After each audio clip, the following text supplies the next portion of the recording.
आम खबर लाड़काणो खाते अमीरो खान भरिसां ज़हरीली लसी वापराइण सबबि हिक ई घर जा 8 भाती बेहोश थी विया आहिनि, जॾहिं त 2 ॼणा फौती विया आहिनि। अव्हांखे अफ़सोसनाक ख़बर ॾियूं लाड़काणो खाते अमीरो खान भरिसां ज़हरीली लसी वापराइण सबबि हिक ई घर जा 8 भाती बेहोश थी विया, 2 फौती थी विया आहिनि। ॻोठ घोसबख्श बिरोही में ज़हरीली लसी वापराइण सबबि 6 वरहनि जी बल्कीस ऐं 13 सालनि जी सीमा फौती वयूं आहिनि।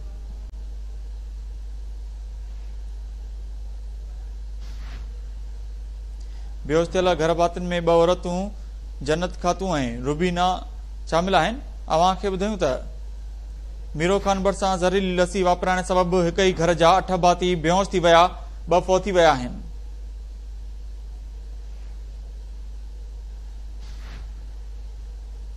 बेहोश थियलनि में औरत जन्नत खातूं ऐं रुबीना निगरी मोमना ऐं ॿिया शामिल आहिनि, खेनि अस्पताल मुंतक़िल कयो वियो आहे। अव्हांखे ॿुधायूं त ॻोठ घोसबख्श बिरोही में ज़हरीली लसी वापराइण सबबि 6 वरहनि जी बल्कीस ऐं 13 सालनि जी सीमा फौती वयूं आहिनि। अहम ख़बर आहे लाड़काणो खाते अमीरो खान भरिसां ज़हरीली लसी वापराइण सबबि हिक ई घर जा 8 भाती बेहोश थी विया आहिनि, 2 फौती विया आहिनि।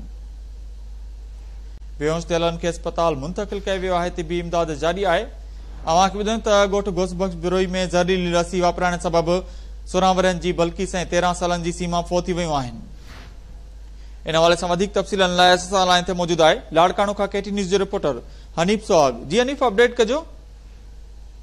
जी बिल्कुल, ही अमीरो खान भरिसां ॻोठ आहे हाजी घोसबख्श बिरोही, जिते मुबैन तो ॿुधाए वञे त ज़हरीली लसी वापराइण सबबि हिक ई घर जा 8 भाती आहिनि, उहे बेहोश थी विया, जिन मां 2 ॼणियूं जेके आहिनि 16 वरहनि जी बल्कीस ऐं 13 वरहनि जी सीमा उहे फौत थी वियूं आहिनि, ऐं बाक़ी जेके आहिनि उन्हनि खे बेहोशी हालत में लाड़कान जी चांदका अस्पताल ऐं एमरजेंसी वार्ड आहे उते पहुचायो वियो, उते दाख़िल करायो वियो आहे, जिते उन्हनि जो इलाज जारी आहे।